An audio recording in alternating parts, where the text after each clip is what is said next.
Hi, I'm Brian, a user experience engineer on the Flutter UX team. I combine my background in design and code to help build Flutter and explore its creative possibilities. And I'm Leigha, a product manager for Flutter focusing on design and the Apple ecosystem. Now, you probably already knew about Flutter's speed and productivity, but today we're going to talk about creativity and why Flutter is such a great choice for bringing your unique, ambitious designs to life. To show you what we mean, we'll take on the role of creative coders, working on a fictional font-themed puzzle app with complex animations and custom special effects. Now, this won't be a tutorial, but we'll show you examples of how Flutter's easy-to-use components and its powerful graphics features can be combined to create a unique design. We'll start with simple widgets and custom styling, and build up to complex topics like animations, custom graphics drawings, platform adaptivity, and even variable fonts and shader support. So whether you're a Flutter newcomer or a seasoned pro, we think you'll find some new ideas to explore. Let's start by looking at our design mockup. In this case, a Figma prototype for our new game. The concept is that the player just got hired at a font company, and their first job is to publish a new font file. But when they click the OK button too hard, it scrambled the font. So now they're seeing all these letters are kind of wonky, and their job is to put them back together by solving the puzzles. Okay, sounds fun. So now let's get started writing some code. Let's start simple. The first screen is pretty straightforward. We've got a couple of text blocks with different fonts and a button. In Flutter, everything is made of composable, reusable UI elements called widgets, and that makes building app screens really easy. So in our case, we might want a few widgets for the text blocks and one more widget for the button. For those of you just getting into Flutter, be sure to check out the amazing documentation that the Flutter team has available at docs.flutter.dev. Specifically the widget catalog. Right now, we want the text category. And here we have the text widget. There are even examples of how to use it. Awesome. I'll go ahead and add this into our app code. First, I'll create a new widget to hold the contents of our first page. And inside this widget, I'll add the text widget that says our little welcome bit. I'll also create a few other text widgets to hold our alphabet strings. Oh, and one other point for new Flutter devs, widgets aren't just for components like texts or buttons. They're also used to control the layout. Basically, everything is a widget. So watch how I can use a column layout widget to stack the different text widgets on top of each other. And I can use the padding widget to specify the amount of space surrounding the text blocks. Next, we need to create our button. So Flutter lets you easily create different styles of buttons to match the design of your app. These ready-made buttons look great out of the box, but if the style isn't quite what you had in mind, you can use it as a starting point and customize its look. You're probably already familiar with Material Design, the design system used here at Google. And Flutter has several button options that fit into that system. In our case, let's use an elevated button. We can add elevated button as a child of our column widget. And now we can see it in our app. I think we're off to a good start, but the font and colors, they don't really match what we originally had in mind. To control app-wide settings like different text styles, color schemes, or styles for individual classes, we can create a theme. An app theme is kind of like a style sheet. So in Flutter, you create a theme by using theme data. And to propagate the settings to all the widgets within the app, we can use theme data as an input to the material app class. Before we specify our fonts, we'll need to bundle the font files into our app. I can just drag and drop them into the project folder, and then specify them in the Assets section of the pubspec file, which contains metadata about the Flutter project. Or I can use the Flutter Google Fonts package, which lets me bypass this step. It downloads whatever Google font I want on the fly, which is especially useful to try out several fonts. Great. So now we can use those fonts in our theme data by creating different text styles. Here, we can use a text theme, and within it, we'll create different text styles that correspond with the different font families or sizes used in our app. To specify what style we want our text widget to use, we can refer to it in the style parameter.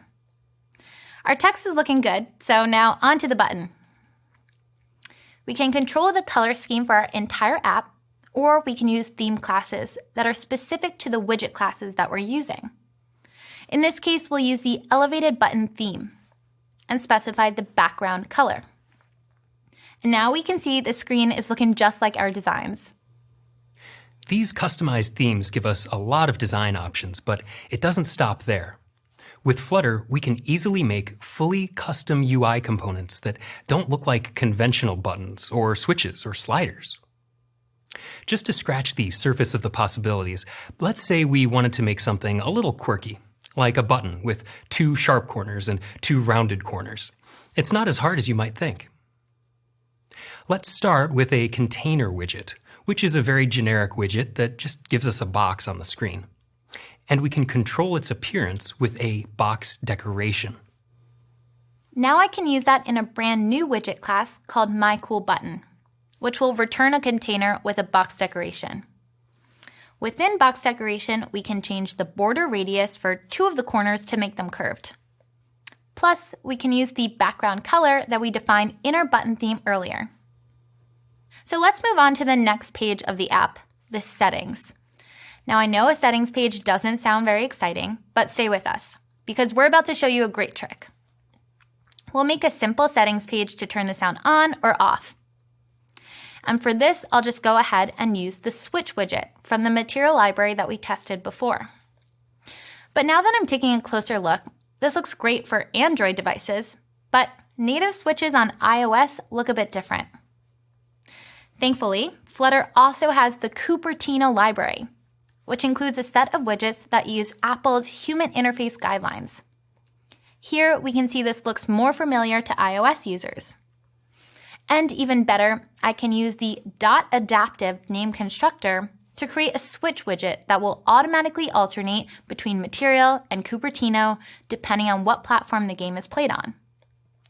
So Flutter can actually sense which operating system the app is running on and change the designs accordingly.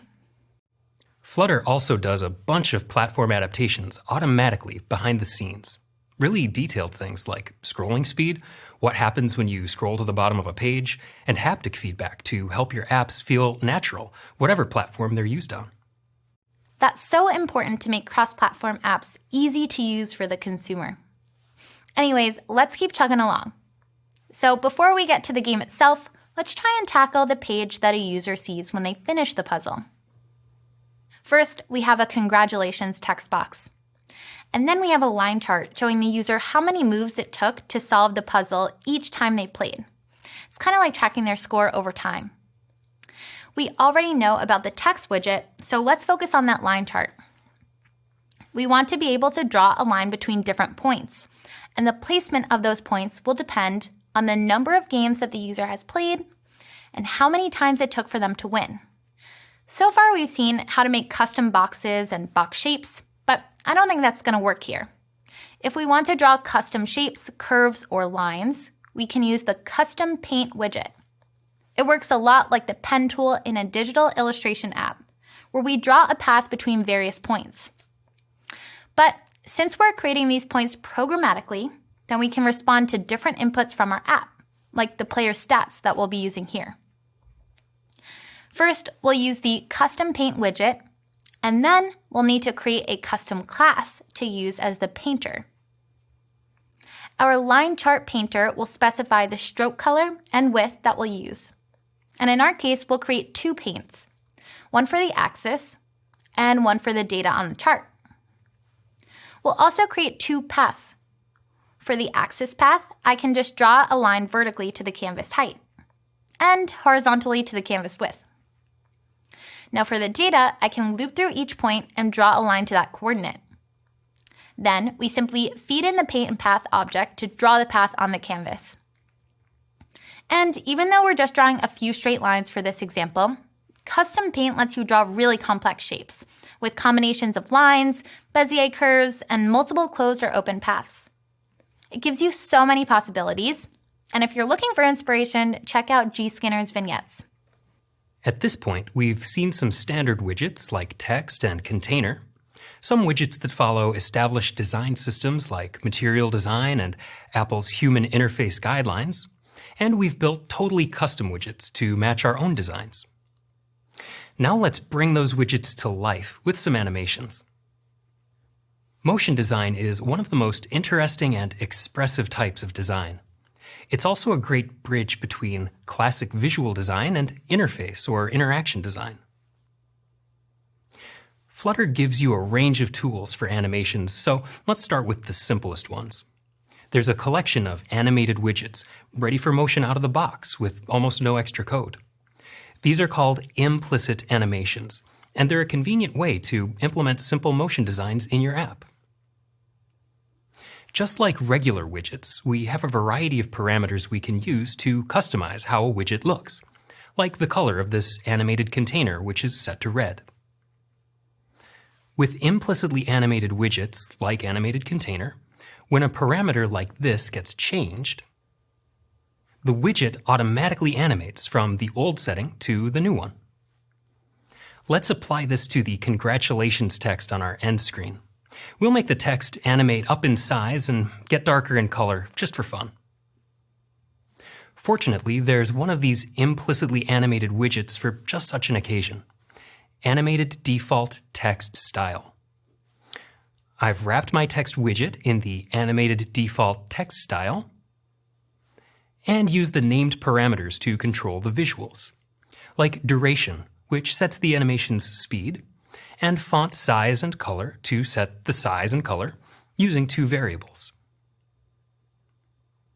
Higher up, we've set those variables to our start settings: small size and transparent color. Animations can be kicked off by basically any event you want, like tapping a button or new data coming in. In this case, let's use a timer like this. It has a half-second delay, and then it changes the size and color variables that we set up before. So the text will hold for just a moment on the start settings, then animate to this new size and color like this.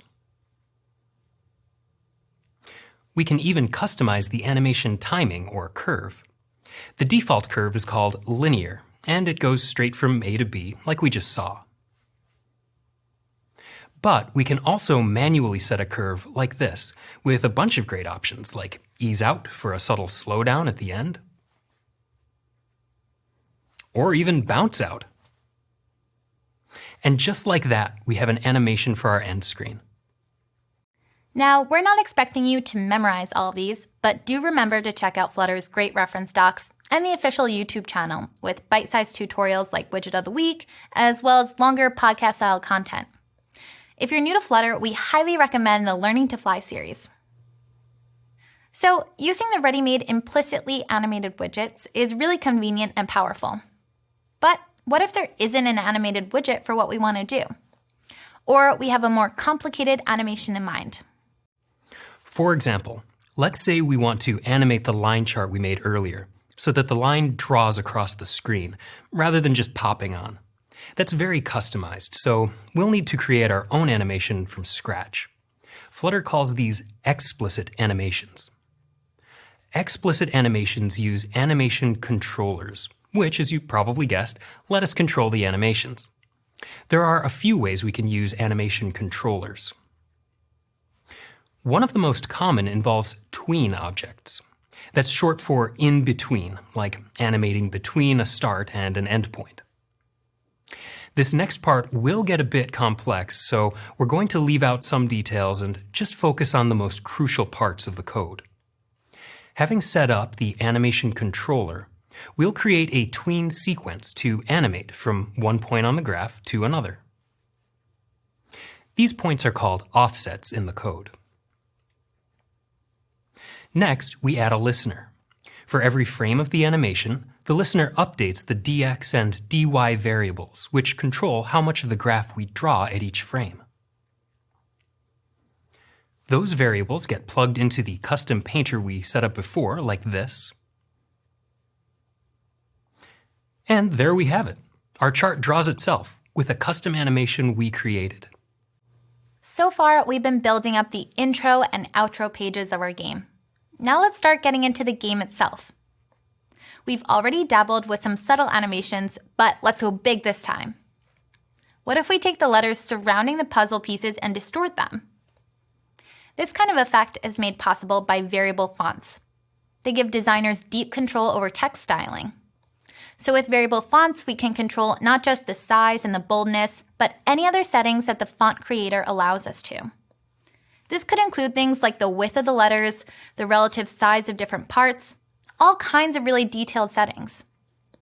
Flutter lets you use variable fonts with the text style class, which we talked about earlier.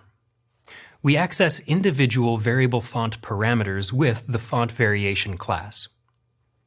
And you can add and combine as many of the font variations as the font file itself supports by plugging them into the text style's font variations field.